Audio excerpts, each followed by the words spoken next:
Welcome to our latest webcast on the 2023 mining business risks and opportunities. I'm really pleased today to be joined by Stephen Pearce, the CFO of Anglo American.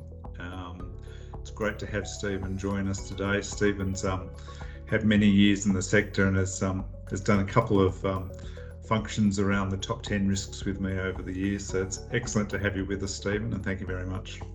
Thanks, Paul. Great to be here. Yeah, excellent. Stephen, I guess just reflecting on that experience you've had across the industry for a number of years, and the energy industry as well, which energy transition's a theme that goes through a lot of these risks. So I guess just wanted to start by sort of asking you what you think of the development of the risks and opportunities, both our report, but also what's facing the sector. Things have certainly changed in those 15 years that we've been publishing the reports and we've been talking about it. Yeah, thanks, Paul. It probably reflects the general way that risks are viewed now versus where they were 15 years ago as well.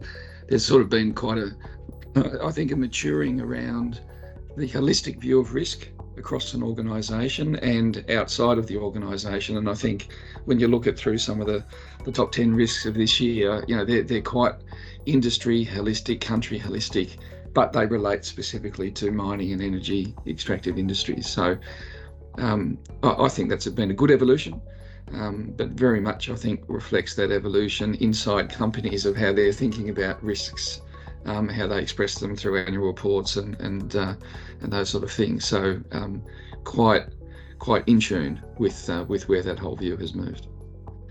Yeah, absolutely. And I know you've had some time to sort of go through and digest the report. What are the ones that stand out for you this year, Stephen? And in particular, I know you've often got some views on orders and whether there's some that are missing or some that sort of link differently. So it'd be great to hear some of those perspectives as well. Listen, I found it really hard to split the top five, Paul. It's there's probably some shorter term implications for some and longer term implications for others, but they're all high up there. So I'm not too excited this year whether they're 1 to 5. I think they're all pretty relevant. I mean, ESG is obviously clearly a major risk, and for me, I think a lot of the water, the carbon emissions, the social aspects, etc., I'd say well understood by the mining industry. In some cases, the mining industry is quite a leading voice in these things. And yes, there's lots of work to do, but there's plans coming into place, and now those plans are moving into execution and targets and measuring performance, etc. I think from an ESG point of view, the higher risk aspect of ESG for the mining industry is the misunderstanding of the role that mining has to play in society for the transition. Now that covers all aspects of ESG, but if we don't, it feeds into the license to operate one as well, but if we don't get that message across, and if that's not understood correctly by society, then that can sort of undermine our whole legitimacy and the role that we play until it's too late, until people will realise they actually do need the metal that we produce. And it'll then be too late to get the projects up and to really play our role. So I think a big responsibility for the mining industry and for people like yourselves to tell that story, to get that story well understood, so that yes, we have a role to do it responsibly, but the role that we need to play for that transition is absolutely critical. If I look at what's happened across, I suppose, particularly the Northern Hemisphere, but probably more generally on energy issues and things this year, if there's one good thing that's come out of that, I think there's a realisation that it's not just an event. There's no flick the switch moment here. This has to be well planned out, well understood, and industry has to play a role together with governments, I think, to really plan that journey out and for it to be effective. Yeah, absolutely. The ESG one and how we've branded ourselves is really interesting. We've had lots of debate in Australia this week around sports sponsorship by mining companies. Yeah, I've followed that closely. Yeah.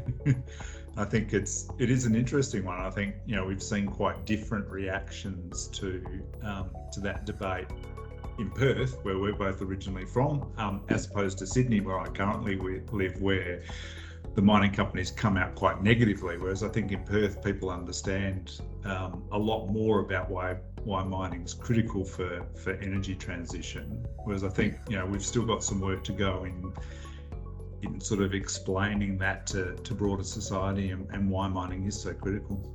Yeah, no, I would agree.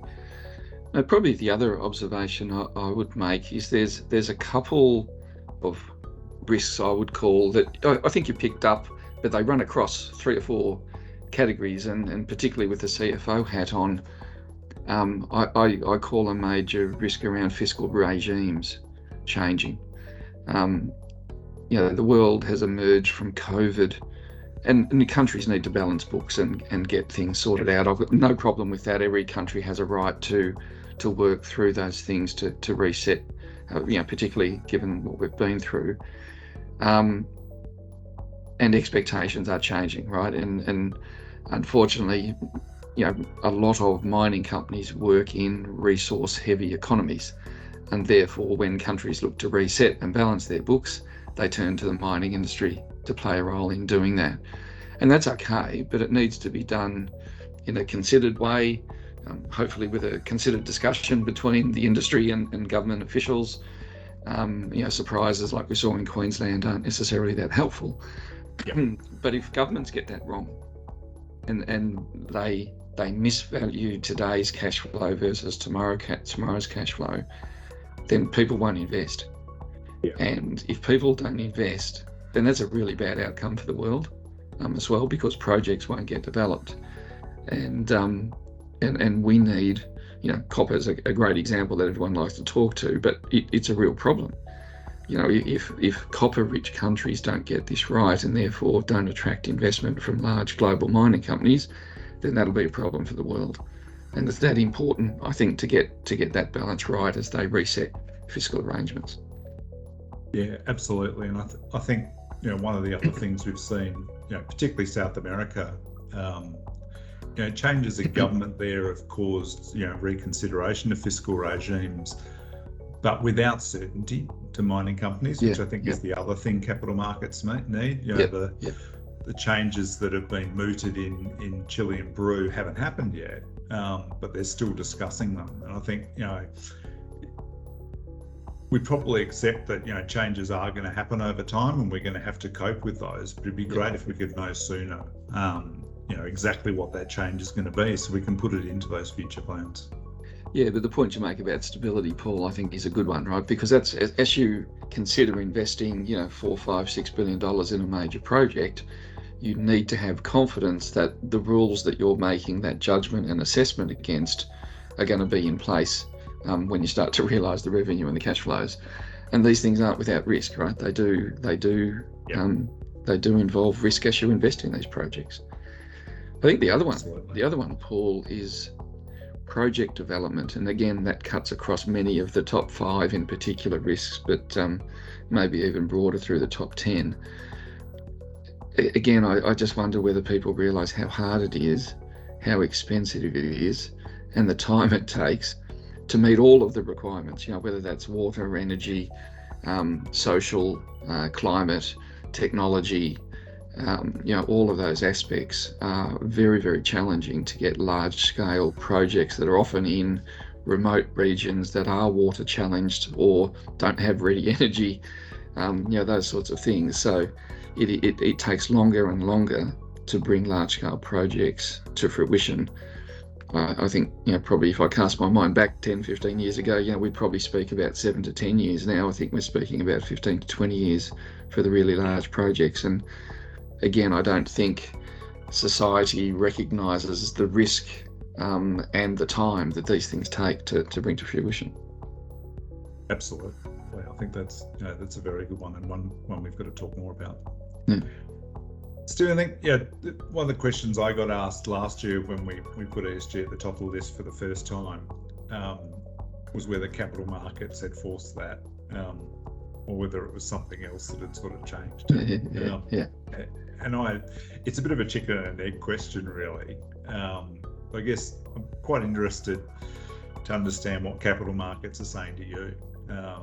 Yeah. You know, how are they reflecting on ESG and geopolitics and those sort of issues? And are there any themes that are starting to emerge that you might not have seen a couple of years ago that you're sort of starting to see those thoughts turn to? Yeah, I think it's evolved rapidly, actually, Paul, in the last 12 to 24 months. So, and thermal coal is probably a good example of how, capital markets, clearly played a role. I think they activists and influencers went after banks probably in the first instance to cut off the funding for companies for these sort of projects. But capital markets have also been quite a strong voice in that.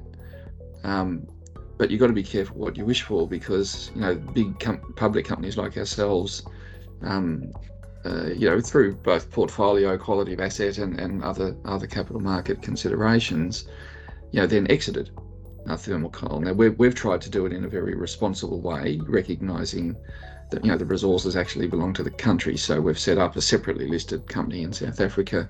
We disposed of part of an interest to Glencore, so still a listed vehicle. But you can lose a lot of transparency.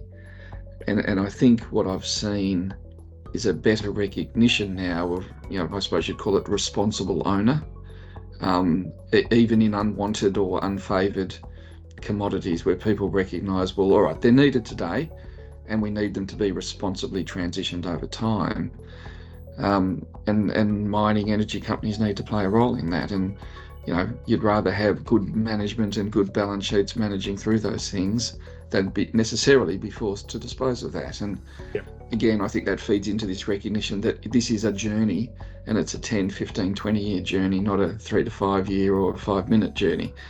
And so responsible companies need to play a role in that transition. So I think I'm pleased that has matured a little bit, I think, in capital markets, because otherwise you end up with unwanted or unforeseen outcomes.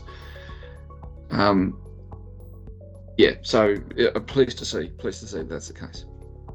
Yeah, absolutely. I think I've said to people a lot over the last couple of years that I think in 10, 15 years time we run the risk of looking back and saying, gee, I wish Anglo American or Rio Tinto or BHP were still running those assets, because they probably would have done a better job than private equity or the smaller players that might have taken those up. The other thing that's matured, because the capital markets transformed dramatically a couple of years ago, where they almost, their own business model and attracting funds was built around ESG themes and responsible investment. But what you view as responsible investment also needs to mature a little bit, and I think Russia-Ukraine wars have helped people realise that, as an example, it's okay for countries to defend themselves, and therefore maybe investing in responsible defence companies is an okay thing for funds to do, and investing in responsible mining companies is an okay thing to do, because the role they need to play, picking up all the themes we've already spoken about, whether that be ESG, society, whole of country development, mining can play a very valuable role if it's done well. Yeah, absolutely. We've started to see Japanese trading companies coming back into the industry in a big way. Certainly Quellaveco was helped by some of the support there. I think one of the really interesting things in the last year was the funding that Anglo American obtained through the IMF, and just interested to understand a little bit more about that and how you see those sort of opportunities developing as well. Yeah, we've done 2 major funding things now that have a social or ESG, I suppose, bent to them. The first of them was that, relatively minor in the scheme of a big mining company, but $100 million with the IMF. They play an important role in many of the countries that we operate in terms of broader social development. And so in this case, that loan has a number of social performance, job creation type measures within it, particularly for some of the programs that we run through Southern Africa. And so it has, if you like, those social ESG performance metrics as part of it. And then more recently, we did a sustainability linked bond so approximately $750 million in the euro market, with three primary sort of covenants that get measured at year 8 of the 10-year bond. One around greenhouse gas emission, one around social, and one around water. And so, it's a big part of what we do. They're things that we're working on anyway, so to include them is almost a natural thing for us to do. But nonetheless, I think that was the first of the big mining companies to incorporate those things into sort of covenant type structure. And we'll get a step up in interest rate if we don't meet them. Right. And we also had expert opinions and second opinions on that in terms of the degree of challenge within them. So it wasn't an easy process, but I think now that we're up and running, we've been to the market once, so I can see more and more of that rolling out through capital markets over time. Yeah, absolutely. Great. I think if we sort of stick on the capital theme, capital discipline and capital allocation have obviously been things that have been really core to the transformation in Anglo American. How's that evolving as risks and opportunities evolve, and particularly around the impact of sort of non-pure financial measures, sort of the ESG measures starting to come in, long-term value considerations, but also I guess just uncertainty. I think lots of the net zero investments we're going to have to make are really uncertain at the moment, particularly for that last sort of 20% of decarbonisation. How are you thinking about capital allocation these days, and have your views on that evolved at all or changed as a result of some of these risks? Yeah, they do evolve, and you try to create frameworks to consider those things as you're assessing capital allocation decisions. So, an easier one perhaps to try to incorporate is, carbon considerations, and, what if there are carbon taxes that come in certain of the countries that you work in, how do you cost those things into your evaluation of the capital allocation and returns? That's a little easier. Water, societal impacts, those sort of things are a little harder. But nonetheless, we're trying to, even if you're not considering them in a monetary way, you're certainly considering them in an impact way. And so those things are more and more becoming part of the standard assessment on capital allocation, and they're just as meaningful as the financial outcomes. And because again, it comes to a lot of the risk, license to operate, ESG, society expectations, etc. Naturally feed in when you're allocating long-term capital.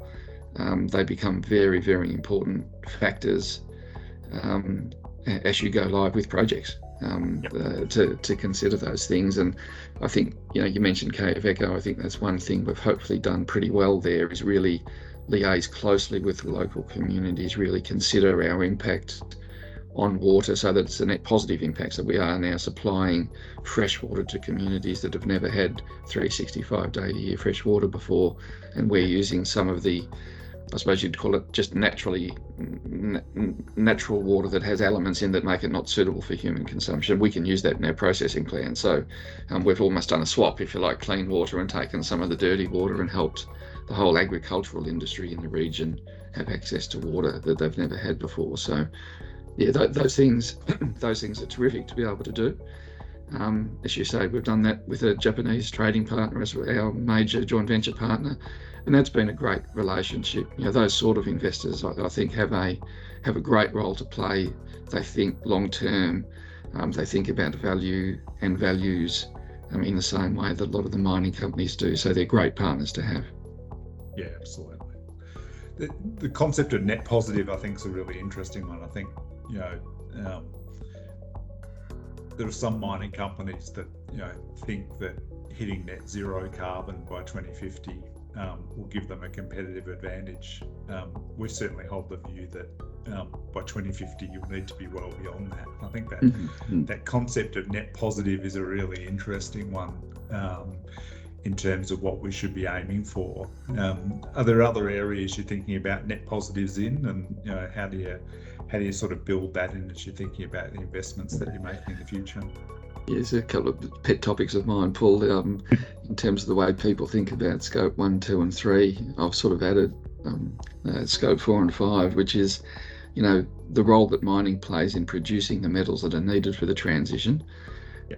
but also the taxes and contributions that we make in the economies that we operate in. And in Anglo's case, a lot of those are developing countries, and we pay tax and create jobs and create value in those countries. We don't transfer the product out and make the country in the Cayman and make the profit in the Cayman Islands or anything like that, right? It's very much in the region, in the country, in the community. And we now produce our taxes paid and contribution report and release that on the same day that we release our annual results. I think BHP did that as well this year for the first time, and we want to be able to talk about those numbers at the same time as we release our results, because I think that understanding of not just the profit that we might make, but the contribution that we make to society, to jobs, to the communities, and to the economies in those regions and countries is a really important part of the story. Particularly if I overlay that fiscal regime risk, getting those messages across is really, really important for the mining industry to demonstrate the real impact that we have. Yeah, definitely. Probably the last one I wanted to raise was a little bit more economic in terms of what's there. I think we haven't been around the industry for a while. We've seen the impacts of inflation before, but there'll be a lot of people out there that haven't, and that don't sort of really understand it. It's both the short-term impact on costs, but also the impact on cost of capital in terms of what's there as well. How do you sensibly tackle productivity and costs while keeping an eye on all these other broader factors that are now impacting us? It's going to be a bit more challenging to do that this time, particularly when prices are good as well. We having inflation while commodity prices are accelerated is something we haven't necessarily dealt with before as well. So it's going to be an interesting challenge, isn't it? It is very topical. There's not a silver bullet here, Paul. It's really hard work, particularly at a time when supply chains have been challenged, right? So that you haven't necessarily been able to chase the last dollar out of your supply contract because you've been more focused about security of supply. So that makes it harder to chase out. Probably your focus is trying not to make it sticky where it doesn't need to be sticky in your cost structures, but again, that's not necessarily easy. Wage growth, and taking a sensible through the cycle view of that, rather than just responding to this quarter's extreme inflation number. So you try to focus on that as well. But productivity has been a big focus of the industry, I think, for a while, and we're probably now at a point where technology also needs to play a role, but that also requires investment to perhaps embed that to realise the benefit. So it's a tough game at the moment, and some commodity prices are good, but others have eased back quite considerably. And so when you're seeing costs increase and prices come down, that's why you have strong balance sheets, right? To see yourself through these cycles, so that you can maintain your investment decisions sensibly. But you also have to respect that times are tougher at the moment. Economic uncertainty is high, and so you need to respect that in how you then allocate capital. I think in the longer term, if people step back a little bit over the next year or two while things settle down, it will only add to the rebound, and the need for transition metals will be even stronger in 3 to 5 years' time if we don't see that investment over the next 1 or 2. Yeah, absolutely. I think we remain positive about the state of the industry, and I think with some sensible management, I think there are some good returns that can be made. Not just for the corporate participants, but for all participants in the sector. So I think all stakeholders. Yeah. Me too, Paul. Great, Stephen. Thank you for your time. Really appreciate it. We know how busy it is at the moment. Thank you once again for talking to us about the risk report. Always really enjoy your insights. Always pick up a couple of extra points that I can talk to people about. So it's always really helpful. So thank you very much. Thanks for the chat. Nice to talk.